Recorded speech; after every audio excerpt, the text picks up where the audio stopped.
I was sitting on the couch when she came out of the bedroom for the third time that evening. Different outfit, different shoes, hair done differently. She was going to what she called a girls' night out, but this level of preparation seemed excessive even for her. "Can you act single tonight?" she asked, adjusting her earrings in the hallway mirror. I looked up from my phone. "What? Just for tonight? Can you pretend you're single?" The question hung in the air between us. Most people would have gotten angry right there. Most people would have demanded an explanation. But I've learned that sometimes the best way to see someone's true intentions is to give them exactly what they ask for. "Sure," I said, keeping my tone neutral. "Where do you need me to drop you off?" She seemed surprised by how easily I agreed. Maybe she expected an argument. Maybe she wanted me to fight for her. Instead, I grabbed my keys and headed for the door. The drive to the club took about 20 minutes. She spent most of it on her phone, typing furiously and occasionally laughing at messages. I didn't ask who she was texting. I didn't ask what the plan was. I just drove. We pulled into the parking lot around 9:30. The place was already packed, music thumping through the walls loud enough to feel in your chest. She checked her makeup one more time in the visor mirror, then reached for the door handle. "Thanks for understanding," she said, not quite meeting my eyes. "No problem." She got out of the car and started walking toward the entrance. I was about to pull away when it happened. She wasn't even 10 steps from the car when she suddenly stopped, her whole body going rigid. Then she screamed, "Dallas." The name came out of her mouth like she'd just spotted a celebrity. She took off running across the parking lot toward a guy standing near the entrance with a group of people. He turned, recognized her, and she practically threw herself at him in a hug that lasted way too long for any casual friendship. I sat there for maybe 5 seconds, watching this unfold. Then I put the car in reverse and left. The drive home felt different, quieter. My mind was working through scenarios, timelines, possibilities. How long had she been planning this? How many other girls' nights had actually been something else? The questions didn't make me angry. They made me focused. I pulled into our driveway and sat there for a minute, engine off, hands still on the steering wheel. Then I went inside and got to work. First, I pulled out my laptop and logged into our joint bank account. We'd been married for 4 years, and most of our finances were combined. I transferred half of the balance to my individual account that I'd kept from before we got married. Not a penny more, not a penny less. Just my half. Next, I went through our shared documents. Marriage certificate, lease agreement, insurance papers. I took photos of everything with my phone and uploaded them to a cloud storage account she didn't have access to. Then I started packing. Not everything, just essentials. Clothes for a week, toiletries, laptop, important documents, a few personal items that mattered to me. I worked methodically, without rushing. Each item I packed was a decision I was committed to. Around midnight, my phone buzzed. A text from her. "Having so much fun. Don't wait up." I didn't respond. I just kept packing. By 1 in the morning, I had 3 bags ready by the door. I went through the house one more time, checking for anything I'd missed. Family photos came down from the walls. Not out of spite, just out of accuracy. We weren't a family anymore. We were 2 people who'd shared space, and one of them had decided to act single. At 2:17 in the morning, my phone rang. Her name lit up the screen. I let it ring 4 times before answering. "I need a ride," she said. Her voice had that specific quality that comes from a few drinks and a long night. "Can you come get me?" "Still acting single," I said, and hung up. Then I blocked her number. Blocked her on every app, every platform, every possible way she could reach me. It took about 3 minutes to erase her from my digital life. I loaded my bags into the car and drove to my friend Howard's place. He lived alone in a small house about 15 minutes away. I'd texted him an hour earlier asking if I could crash for a few days. He'd responded immediately, "Doors unlocked. Guest room is yours." I let myself in quietly, dropped my bags in the guest room, and sat on the edge of the bed. My phone was silent now. No more calls coming through. No more texts. Just silence. And for the first time in longer than I could pinpoint, that silence felt like freedom. I woke up around 7 the next morning. Howard was already in the kitchen making coffee, and the smell pulled me out of bed. He looked at me, read the situation on my face, and just slid a mug across the counter without asking questions. "Thanks for letting me crash," I said. "Stay as long as you need. Guest room's basically storage anyway." He took a sip of his coffee. "You want to talk about it?" "Not yet." He nodded and went back to scrolling through his phone. That's what I appreciated about Howard. He knew when to push and when to let things breathe. My phone had been off since I blocked her last night. I turned it on now, bracing for whatever might come through. The device took a moment to boot up, then immediately started buzzing. Voicemails. Lots of them. But they weren't from her number. They were from numbers I didn't recognize. I deleted them without listening. Then I opened my laptop and sent a quick email to 3 different divorce attorneys I'd looked up the night before. Same message to all of them.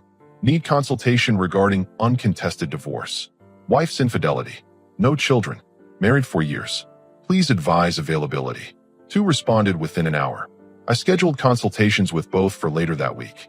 Work was going to be interesting. We didn't work at the same place, but we knew a lot of the same people. News would travel. I needed to get ahead of it. I showered, changed into clean clothes from my bag, and headed to my job at the construction supply company where I'd worked for 6 years. I did logistics and inventory management.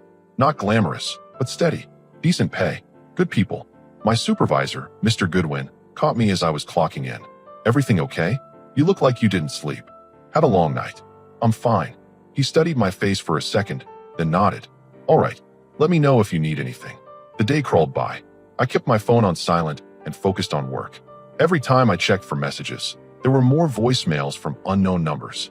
I deleted them all without listening. Around lunch, I finally got a text from a number I didn't recognize. This is Chelsea. I'm a friend of your wife. She's really upset and can't reach you. She just wants to talk. Can you please call her? I stared at the message for a moment, then blocked the number. 3 more messages came from different numbers over the next 2 hours. All variations of the same theme. All blocked. By the time my shift ended, I'd blocked 7 numbers. I stopped at a storage facility on the way back to Howard's place and rented a small unit. Then I drove to the house, the one I'd left just 14 hours ago. Her car wasn't in the driveway. Good. I let myself in and got to work. This time I wasn't just taking essentials. I was taking everything that mattered to me. My tools from the garage, the furniture I'd brought into the marriage, kitchen items that were mine, family heirlooms, photos of my parents, my siblings, friends from before her. It took 3 trips to load everything into my truck and drive it to the storage unit. I worked fast, efficiently, like I was on a job site with a deadline. No sentimentality, no second guessing. On my last trip back to the house, I noticed something. She'd been home. The bedroom was a disaster, clothes everywhere, like she'd torn through the closet looking for something. Or maybe just having a breakdown. I didn't particularly care which. I did one final walkthrough, making sure I hadn't missed anything important. In the bathroom, I found the watch my grandfather had given me sitting on the counter. She must have taken it out of my dresser. I pocketed it and left. Before I walked out for the last time, I took the key to the house off my keyring and left it on the kitchen counter. The lease was in both our names, but I'd already emailed the landlord that morning explaining I was moving out. She could have the place. She could have the memories. I didn't need either. Back at Howard's, I unloaded the last box from my truck. He was grilling something in the backyard, and the smell made me aware I hadn't eaten since breakfast. Burger, he offered. Yeah. We ate in comfortable silence for a while. Then Howard finally asked the question I knew was coming. So what happened?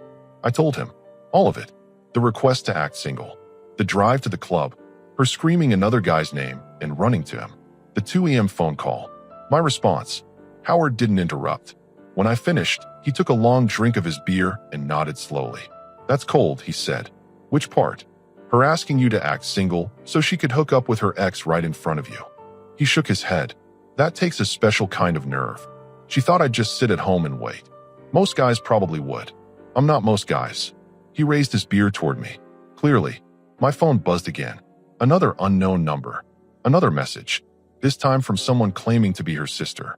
I blocked it and turned my phone face down on the table. How long you think she'll keep this up? Howard asked. Until she gets the message that there's nothing left to say. And when do you think that'll be? I finished my burger and leaned back in my chair. When the divorce papers show up. Howard grinned. You already contacted lawyers? This morning. Consultations on Thursday. Fast. No point dragging it out. She made her choice. I'm just making it permanent.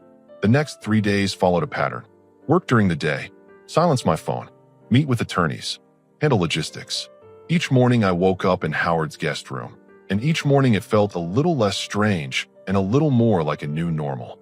The first attorney I met with was competent but cautious. He wanted to try mediation, counseling, a cooling-off period. I thanked him for his time and left. The second attorney, a woman named Mrs. Perkins, got it immediately. You want this done fast and clean, she said. looking at me over her reading glasses. Exactly. And you're certain there's no reconciliation possible? Completely certain. She nodded and pulled out a legal pad. Then let's get started. It was Tuesday afternoon, 6 days after I'd left, when she finally showed up at my work. I was in the warehouse going over inventory lists with one of the guys when I heard the commotion at the front office. Raised voices. Someone saying, "You can't just walk back there." Then she appeared in the doorway of the warehouse, looking like she hadn't slept in days. Her eyes were red, makeup smudged, hair pulled back in a messy ponytail. This wasn't the polished version who'd asked me to act single. This was someone who'd just discovered that actions have consequences. "We need to talk," she said. Every person in that warehouse stopped what they were doing. I could feel their eyes on us. "No, we don't." I went back to my clipboard. She walked closer. "You can't just ignore me forever. We're married. That's a temporary situation." I made a notation on my inventory sheet. "My attorney is handling it." "Your attorney?" Her voice went up an octave. "You got an attorney? Did you think I wouldn't?" She looked around at all the people watching us, then lowered her voice. "Can we please do this somewhere private?" "Nothing to discuss privately. You wanted to be single. Congratulations." "I never said that. You're twisting my words." I finally looked up at her. "You asked me to act single for the night. You ran across a parking lot screaming another man's name. You spent the entire evening with him, then called me at 2 in the morning expecting a ride. Which part am I twisting?" She opened her mouth, closed it, tried again. "It wasn't like that. Dallas is just an old friend. We were just catching up. Then why did you need me to act single?" She didn't have an answer for that. "Look," she said, switching tactics. "I made a mistake, okay? I should have told you he was going to be there. But nothing happened. We just talked. You're blowing this way out of proportion. If nothing happened, why haven't you been home for 6 days?" That caught her off guard. "What?" "I went back to get my things. You weren't there. So where have you been staying?" She looked away. "At Chelsea's." "Interesting. And where has Dallas been staying?" Her face went pale. "That's not fair. Answer the question." "I don't know where he's staying. Probably at his hotel or something." "Or something." I went back to my inventory list. "We're done here. Anything else goes through Mrs. Perkins, my attorney. She'll be in touch." "You're being cruel," she said, her voice breaking. 4 years of marriage and you're just throwing it away over one night." I set down my clipboard and looked at her directly. "I'm not throwing anything away. You did that when you asked me to pretend I didn't exist so you could hook up with your ex. I'm just making your wish official. I wasn't hooking up with him. Then what were you doing?" "Talking. Just talking. Is that a crime now?" "At 2 in the morning? When you told me it was a girl's night." I shook my head. "You know what the funny part is? I don't even care if you slept with him or not. You made it clear where your priorities were. That's enough." She took a step forward. "Please, can we just sit down and talk about this like adults? I love you. I don't want to lose you. You should have thought about that before you ran across that parking lot. I made a mistake. People make mistakes. You've never made a mistake. Sure, I married someone who thinks asking your husband to act single is a reasonable request." One of my co-workers, a guy named Tucker, cleared his throat loudly. "Hey, maybe take this outside." She ignored him. "So that's it? You're not even going to try? We had a good thing. We had a thing. Whether it was good is debatable. Why are you being like this?" Tears were starting now. "This isn't you. You're not this cold. You're right. The version of me that would have picked you up at 2 in the morning isn't here anymore. He got left in a parking lot 6 days ago." She wiped her eyes. "I just wanted one night to feel free. Is that so terrible?" "No. And now you get a lifetime of it." "You're welcome." Mr. Goodwin appeared in the doorway. "Is there a problem here?" "She's leaving," I said. "I'm his wife," she protested. "That's being corrected," I told Goodwin. She just stopped by to confirm she received notification about the divorce proceedings. Her eyes went wide. "You already filed?" "Mrs. Perkins is very efficient." "You can't be serious." "As serious as you were when you asked me to act single." I picked up my clipboard again. "Now if you'll excuse me, I have work to do." She stood there for another few seconds, looking between me and Goodwin, probably hoping someone would support her position. Nobody did. Finally, she turned and walked out. The warehouse stayed quiet for about 5 seconds after she left. Then Tucker spoke up. "That was intense." "Yeah. You good?" "I'm fine." Goodwin walked over.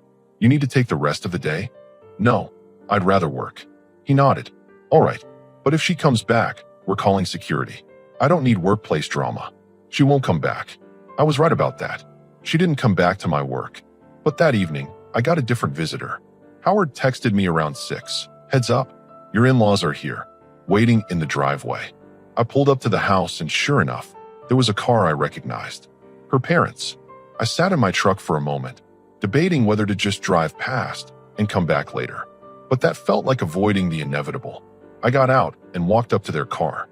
Her father, Mr. Schaefer, rolled down his window. "Can we talk inside?" he asked. "I don't live here. I'm staying with Howard." "Then can we talk here?" I leaned against my truck. "What's this about?" Her mother, Eleanor, leaned across from the passenger seat. "She's devastated. She's barely eating, barely sleeping. She says you won't talk to her." "That's accurate. Don't you think you're being a bit harsh?" Mr. Schaefer asked. "No." Eleanor looked shocked. "You've been together for 4 years.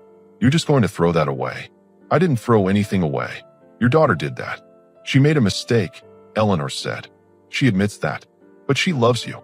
Interesting way of showing it. Mr. Schaefer got out of the car. He was a tall man, used to being intimidating.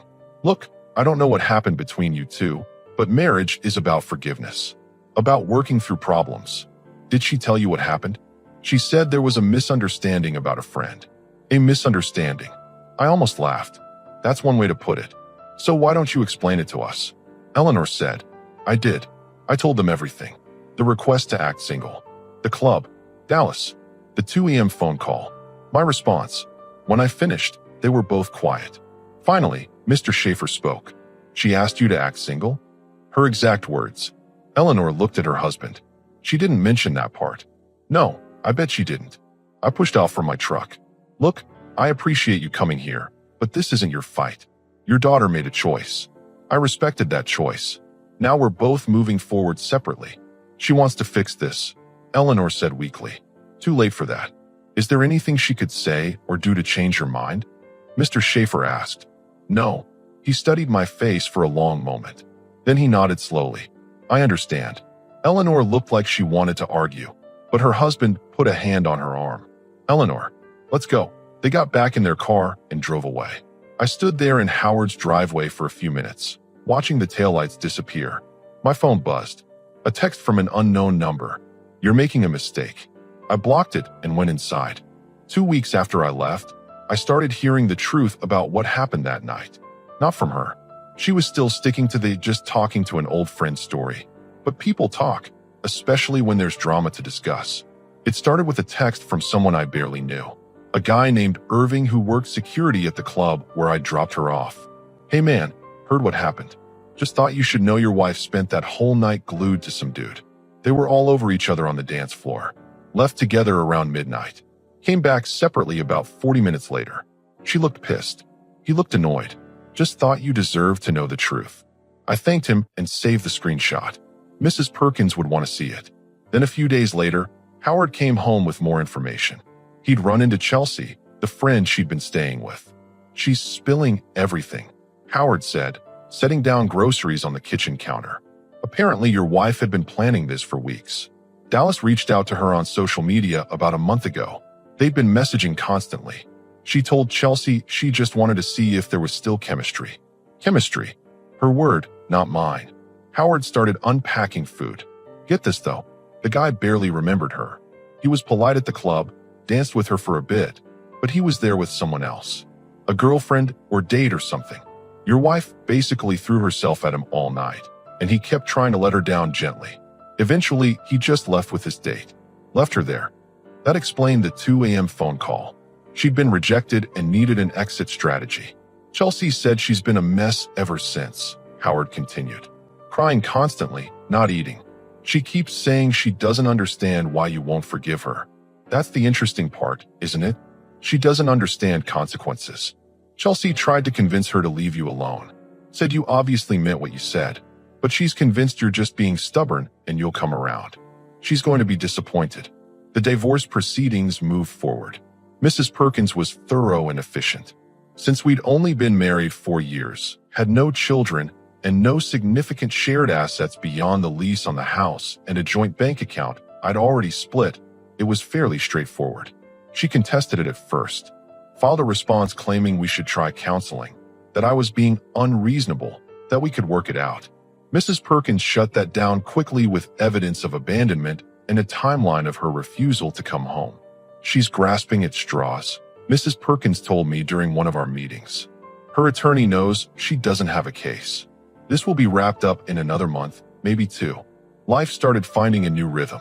I'd been staying with Howard for almost 3 weeks now, and we'd settled into a comfortable routine. I'd offered to pay rent, but he'd refused. Just cover groceries and we're good, he'd said. Work was steady. I'd gotten back in touch with friends I'd lost contact with during the marriage. Grabbed drinks after work. Went to a baseball game. Normal things that normal people do. One evening, I was working on fixing Howard's deck. The wood was rotted in places, and I'd offered to replace it. I had the tools, I had the time, and I needed to keep my hands busy. I was measuring out boards when my phone rang. Unknown number. Against my better judgment, I answered. Hello. Stop dodging me. It was her. She must have borrowed someone's phone. I'm hanging up now. Wait. Just listen for 1 minute. Please. Something in her voice made me pause. Not sympathy, just curiosity about what possible angle she could still be working. 1 minute, I said. I'm sorry. I'm truly, genuinely sorry. I know I messed up. I know I hurt you. But we can fix this. We can go to counseling. We can work through it. I'm willing to do whatever it takes. Good for you. Don't you still love me? We had 4 good years together. That has to count for something. It counts as a learning experience. That's not fair. You're not even trying. You're right. I'm not. Why not? Her voice was getting shrill now. Why won't you even consider it? People make mistakes. Marriage is about forgiveness. Forgiveness is earned. You haven't earned it. What do I have to do? Tell me what I have to do to fix this. Nothing. There's nothing you can do. You made your choice when you asked me to act single. I'm just honoring that choice permanently. I didn't mean it like that. Then how did you mean it? Silence on the other end. That's what I thought, I said. Don't call me again. I hung up and blocked the number. Howard came outside a few minutes later with 2 beers. He handed me one and surveyed my work on the deck. Coming along nice, he said. Yeah, should be done by the weekend. We stood there in comfortable silence for a while. Then Howard spoke up. You ever question yourself? Wonder if maybe you're being too hard on her. I took a drink of my beer and thought about it. No, not even a little. She didn't make a mistake, Howard. Mistakes are accidental. Forgetting an anniversary is a mistake. Saying the wrong thing in an argument is a mistake. But planning to meet up with an ex, asking your husband to act single so you can do it without guilt, and then expecting him to pick you up when it doesn't work out, that's not a mistake. That's a series of deliberate choices. Howard nodded slowly. Fair point. And you know what the worst part is? She's not sorry she did it. She's sorry it didn't work out the way she wanted. She's sorry she got caught. But she's not actually sorry for what she did to our marriage. How can you tell? Because if she was genuinely sorry, she'd accept the consequences and move on. Instead, she's trying every angle to avoid them. That's not remorse. That's damage control. The next day at work, Tucker pulled me aside during lunch break. Dude, I saw your wife at the bank yesterday. Ex-wife. Soon to be anyway. Right? Well, she was there with some guy. Tall, blonde, looked like a gym rat. They were standing real close, laughing. Just thought you should know. I shrugged. Not my problem anymore. You sure? Because it looked pretty cozy. Tucker, I honestly don't care if she's dating someone, married someone, or joined a commune. That part of my life is over. He studied my face. You mean that? Completely. Damn. Most guys would be losing their minds right now. Most guys waste energy on things they can't control. That weekend, I finished Howard's deck. It looked good. Solid work. While I was cleaning up tools, my mom called. Hey, sweetie. Just checking in. How are you doing? I'm fine, Mom. Your father and I have been worried. We heard about what happened. I figured you would. Her mother called me. She wanted to know if there was anything we could do to help you two work things out.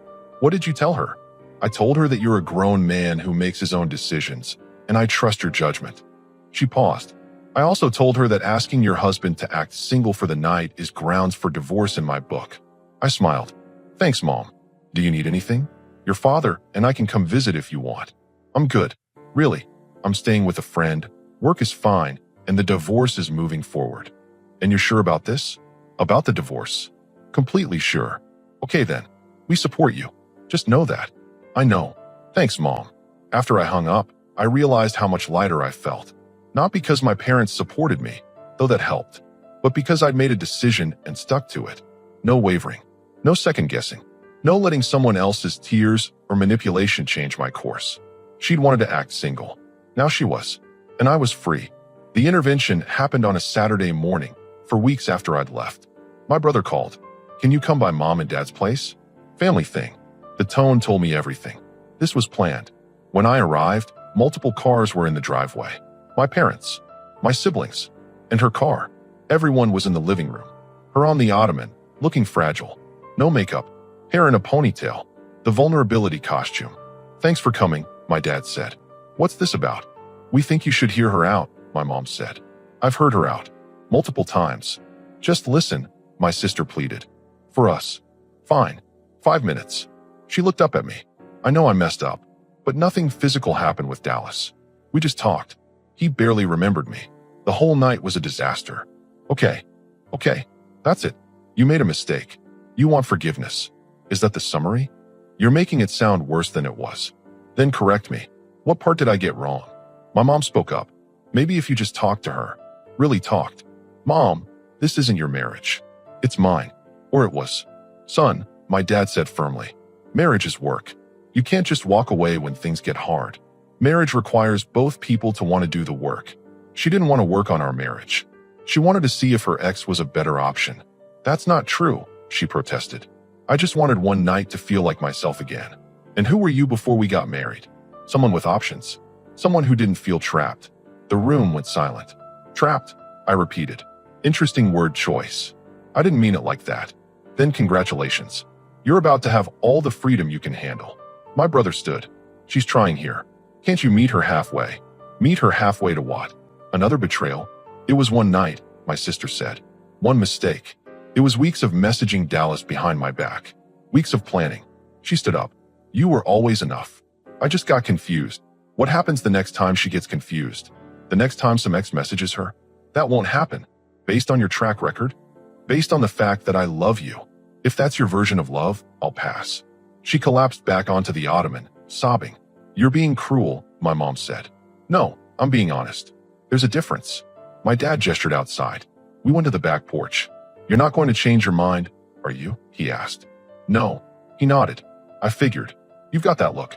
Once you decide something, that's it. She asked me to act single, Dad. What was I supposed to do? I know. Your mother and I heard the whole story. He rubbed his face. If someone had asked me that, I don't know how I would have reacted. I wasn't calm. I was decisive. Same thing sometimes. So what now? Divorce gets finalized in 6 weeks.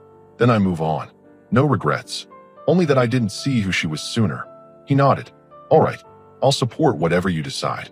We went back inside. She looked defeated. I'm leaving, I announced. This doesn't change anything. The divorce is happening. Please, she said. Please don't do this. You should have thought about that before you ran across that parking lot screaming another man's name. I walked out and drove back to Howard's. How'd it go? Howard asked. About as expected. My phone buzzed.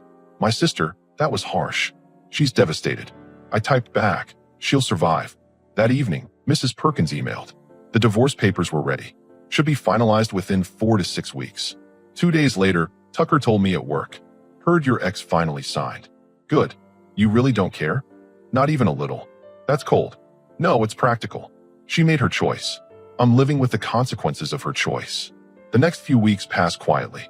Work, projects, reconnecting with friends, finding a new normal. One evening at a bar with coworkers, I saw her with a group. She looked thinner, tired, different. She spotted me. Our eyes met.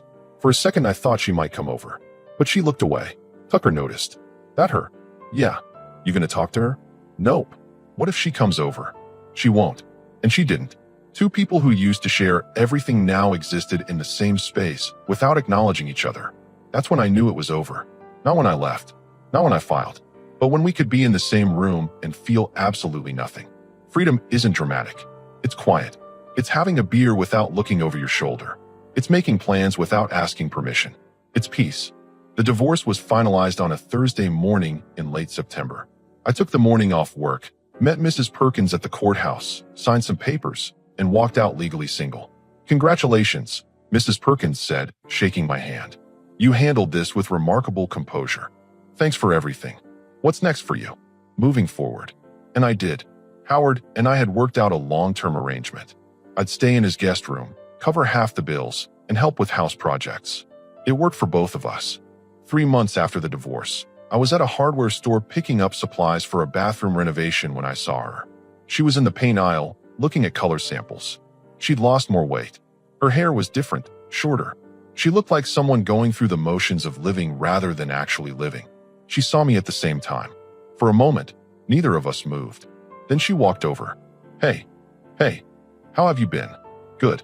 You, getting by. She paused. I'm sorry. For everything. I know it doesn't change anything, but I needed to say it. Okay. That's it. Just okay. What do you want me to say? She looked down. I don't know. I guess I hoped you'd say you forgive me. I don't need to forgive you. I've moved past it. So you're happy?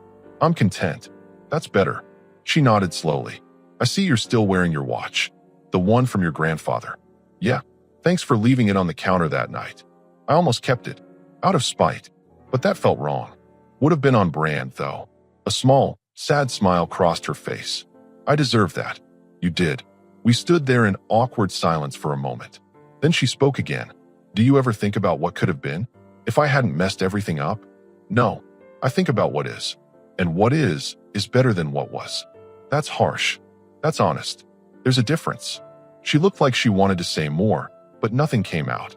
Finally, she just nodded. Take care of yourself. You too. She walked away. I watched her go, feeling nothing but a mild sense of closure.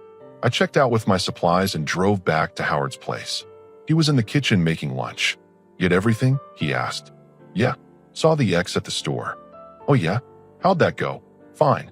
We talked for a minute. It was civil. You good? I'm good.